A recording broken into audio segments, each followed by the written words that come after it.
क्या 2026 दुनिया का आखिरी साल होगा? दी सिम्पसंस की खौफनाक पेशगोई और सरन के खतरनाक तजुर्बात क्या वाकई किसी बड़े हादसे की तरफ इशारा कर रहे हैं? स्विट्जरलैंड की सरन लेबॉर्ट्री में होने वाले तजुर्बात, खुदाई ज़रूआ यानी आंगस बोसोन और कायनात के मुमकिना खात्मे के नजरियात, ये सब मिलकर एक ऐसा सवाल पैदा करते हैं जिसने दुनिया को परेशान कर रखा है। साइंसदानों के मुताबिक आंगस फील्ड वो तवानाई है जो पूरी कायनात को बांधे हुए है और हर चीज को कमियत देती है। अगर ये फील्ड गैर मुतवाजिन हो जाए तो वैक्यूम कोलिप्स हो सकता है, यानी कायनात की तवानाई अचानक कम सतह पर गिर जाए और तबई कवानीन बदल जाए। एक ऐसा बिलबिल्ला पैदा हो सकता है जो हर चीज को अपनी लपेट में ले ले। ये तस्वुर सुनने में साइंस फिक्शन लगता है, मगर बाद साइंसी बहसों में इस इम्कान का जिक्र किया गया है। इसी तरह माइक्रो ब्लैक होल और क्वांटम अदम इस्तेहकाम जैसे नजरियात भी ज़ेरे बहस आते रहे हैं, अगरचे उनके हकीकी खतरात के बारे में साइंसी बरादरी में वाज़ेह इत्तेफाक नहीं। सरन इस वक्त लार्ज हिड्रोन कोलाइडर (LHC) को मजीद ताकतवर बनाने के मंसूबे पर काम कर रहा है, जिसे हाई लुमिनोसिटी अपग्रेड कहा जाता है। इसका मकसद मजीद दुरुस्त साइंसी मालूमात हासिल करना है। दूसरी तरफ दी सिम्पसंस जैसे कार्टून के बारे में ये दावा किया जाता है कि इसने कई वाकयात की पेशगोई की, ताहम हकीकत में ये ज्यादातर इत्तेफाकात, तंज और समाजी मुशाहदात का नतीजा होते हैं, न कि हकीकी पेशगोई। आलमी black out, digital world order, मुकम्मल तबाही जैसे दावे ज्यादातर साजिशी नजरियात पर मबनी हैं जिनकी कोई मुस्तनद साइंसी बुनियाद मौजूद नहीं। ये वो मकाम है जहां हमें फर्क समझना जरूरी है। साइंस तहकीक पर चलती है, जबकि क़यामत का इल्म सिर्फ अल्लाह ताला के पास है। साइंस में कायनात के खात्मे के कई नजरियात हैं, जैसे बिग कर्नच, जिसके मुताबिक कायनात एक दिन सुकड़कर खत्म हो सकती है।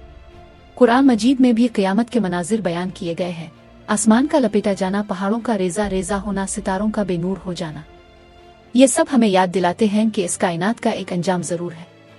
लेकिन ये बात वाज़ेह है कि ना कोई कार्टून, ना कोई साइंसदान और ना ही कोई ताकत क़यामत के वक्त का तयन कर सकती है, क्योंकि अल्लाह के रसूल सल्लल्लाहु अलैहि वसल्लम ने सितारों की चाल से किस्मत का हाल जाने से सख्ती से मना फरमाया है। असल इम्तिहान हमारे ईमान, हमारे किरदार और हमारी नीयत का है। जिस दिन सूरज मगरिब से तुलू होगा, क़यामत की बड़ी निशानियां जाहिर होंगी। इस दिन तौबा का दरवाजा बंद हो चुका होगा। लिहाजा सच्ची तैयारी यह है कि हम अपने दिलों को शक और शुबहात से पाक करें, सच्चाई और दियानतदारी को अपनाएं और हर हाल में अल्लाह का शुक्र अदा करें। यही रास्ता दुनिया और आखिरत की कामयाबी की तरफ ले जाता है। अब आइए क़यामत की उन बड़ी निशानियों का जिक्र करते हैं जो अहादीस में बयान हुई है। हज़रत हुज़ैफा रज़ी अल्लाह अन्हु से रवायत है कि नबी करीम सल्लल्लाहु अलैहि वसल्लम ने फरमाया कि क़यामत इस वक्त तक कायम नहीं होगी जब तक 10 बड़ी निशानियां जाहिर न हो जाए। उनमें धुआं, दज्जाल, दीबुतल अर्स, मगरिब से सूरज का तुलू होना, हज़रत ईसा अलैहिस्सलाम का नुज़ूल, आजवज माजवज का खुरूज, 3 बड़े ज़लज़ले मशरिक़, मगरिब और जज़ीरा अल अरब में, और यमन से निकलने वाली आग शामिल है जो लोगों को महशर की तरफ हांकेगी। धुआं एक ऐसी निशानी है जिसका जिक्र कुरान में भी है, जो पूरी जमीन को ढांप लेगा। दज्जाल सबसे बड़ा फितना होगा जो लोगों को धोखा देगा और झूठे मोजज़ात दिखाएगा। आज के दौर में जदीद टेक्नोलॉजी जैसे मसनूई ज़हानत, डीप फेक वीडियोस और डिजिटल सिस्टम्स इंसान को धोखा देने की सलाहियत रखते हैं, लेकिन उनको बराह रास्त दज्जाल से जोड़ना दुरुस्त नहीं। ये सिर्फ एक फिक्री मिसाल के तौर पर समझा जा सकता है। दीबुतल अर्स एक ऐसी मखलूक होगी जो लोगों से कलाम करेगी और हक व बातिल में फ़र्क वाज़े करेगी।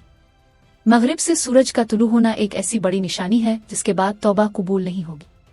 ये तमाम निशानियां हमें खौफजदा करने के लिए नहीं बल्कि बेदार करने के लिए है। आखिर में यही बात समझ लें कि गैब का इल्म सिर्फ अल्लाह के पास है।